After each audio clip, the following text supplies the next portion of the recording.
kindness and compassion. Not the top priorities. According to one noblewoman, discipline reigns supreme.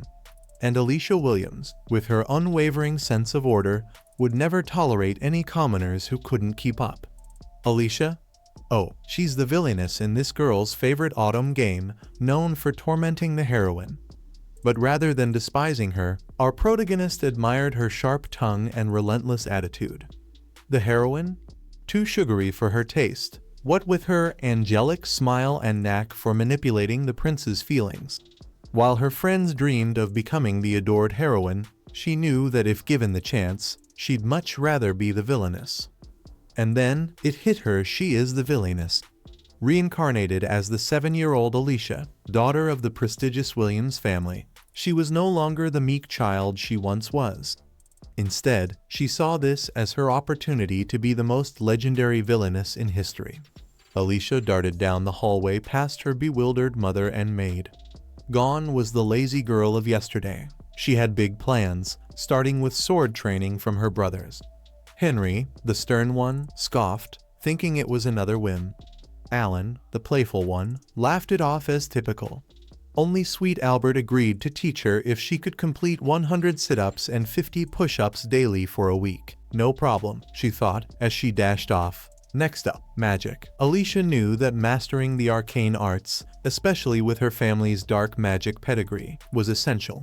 However, the Williams library was surprisingly lacking in magic books. Undeterred, she grabbed a book on plants instead, figuring she'd need more than just magic to be the ultimate villainess. She learned about fever-curing herbs, glowing flowers, and flying trees. So engrossed was she in these strange new discoveries that she lost track of time. Who knew botany could be so villainously fun? Turns out Alicia's brain was top tier when it came to academics, but her body, not so much. After barely squeezing out 50 shaky push-ups, she realized physical prowess wasn't in the cards for her, at least not naturally. But ambition waits for no one, so she kept pushing through. To her surprise, the next day, those push-ups and sit-ups were a breeze. By the end of 7 days, she'd leveled up dramatically: 300 push-ups, 500 sit-ups, and a library's worth of knowledge crammed into her head. She was a training machine, and her progress had the whole family on edge. Her father, Arnold, couldn't help but ask what had possessed her, especially with the whole waking up early thing. Alicia, now radiating suspiciously good vibes, smiled and assured him she was just fine. She knew she was giving off major, plotting something evil energy, which only made her giddier. After all, no one would believe she remembered a past life as a villainous enthusiast. When her mother mentioned that Albert was out touring the Magic Academy preparing for his upcoming enrollment, it meant her sword training had to wait. But Alicia didn't let that slow her down. By the time her brothers returned, they were with all the other noble heirs who would soon be conquerable routes in the game. There was Eric of the Hudson family with fiery red hair and, of course, fire magic. Finn from the Smith family, a light magic prodigy.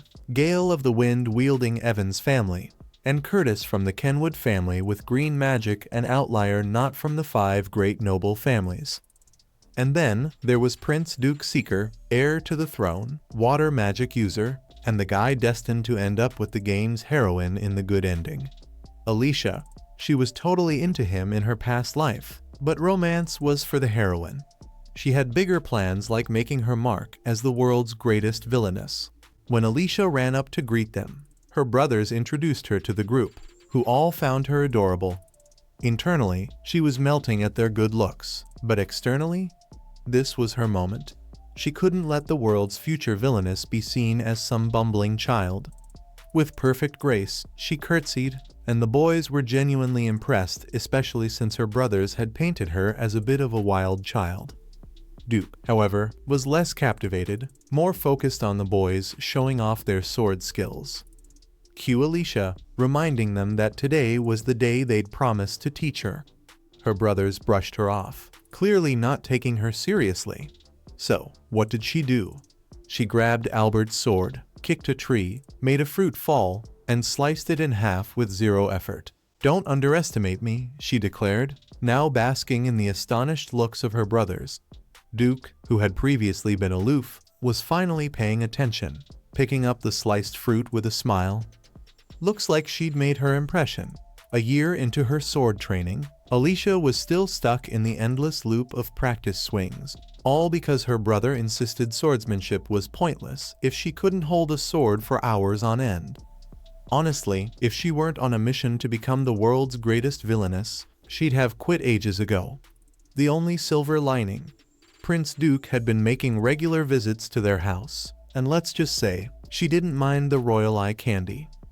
One day, mid-break, Duke approached and casually asked if she was done for the day. It was the first time he'd spoken to her directly, which was a moment. She replied she was just resting, and he asked why she worked so hard at swordsmanship. She almost blurted out her grand plan to become a villainess, but caught herself, instead saying, "I'm aiming for a villainously strong grip." He chuckled nervously, clearly not prepared for that, then patted her on the head, which instantly turned her into a flustered mess. Enter Albert, and Duke quickly stepped back, apologizing for interrupting her training. Albert wasn't buying it. Afterward, he grilled Duke on why he'd been hanging around so much lately. At first, he thought it was for the books, but now he was starting to suspect the prince had a thing for his little sister, who, of course, was already swooning. Meanwhile, King Luke was busy with the kingdom's VIPs, discussing the crumbling state of Lona Village. Apparently, living conditions there had been spiraling, but rushing in aid wasn't the best move politically. Instead, they shifted focus to finding the legendary Golden Rose, hoping it could bring a much-needed dose of optimism to the kingdom. The conversation eventually turned to Alicia, who had become quite the social butterfly, receiving invitations to various noble estates. Her father, Arnold, still couldn't wrap his head around her sudden shift from being a self-centered little terror to a well-mannered, book-obsessed mystery. At one such tea party at Finn's estate, Alicia walked into the guest room, only to find the whole autumn game cast assembled and a suspicious map laid out before them. Panic set in. Was the plot fast-forwarding to her character's exile already? Before she could spiral, King Luke himself entered the room, asking to speak with her. Seriously, what was going on? The king threw her a curveball, asking what she thought about the kingdom of Durkee's current state. At first, Alicia was confused. Why on earth would the king be asking an 8-year-old about politics? Then it clicked, this was a villainous test. She channeled her inner mastermind, pointing out that while the kingdom was economically strong, the wealth gap between nobles and commoners was ridiculous.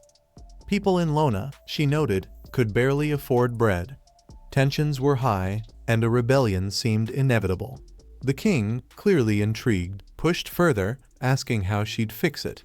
Alicia didn't miss a beat, suggesting they fund Calvara's independence, gaining a strong trading partner without declaring war.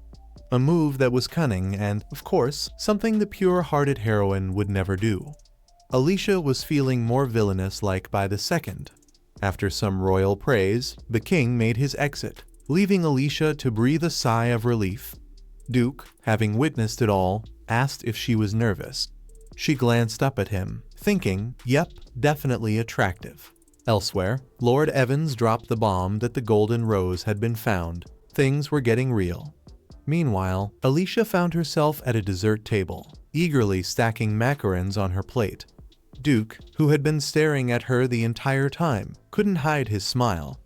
Curtis teased him, remarking that the Ice Prince seemed to have been thawed by an unexpected spring breeze. Later, as the sun set, Duke handed Alicia a belated birthday gift, a diamond necklace that left her absolutely floored. Diamonds were worth a fortune here, way more than in her old world. She couldn't wrap her head around why he'd gift her something so extravagant. Back at the castle, the nobles gathered to watch the Golden Rose bloom, confirming the birth of the saint, a girl destined to guide the kingdom alongside Duke.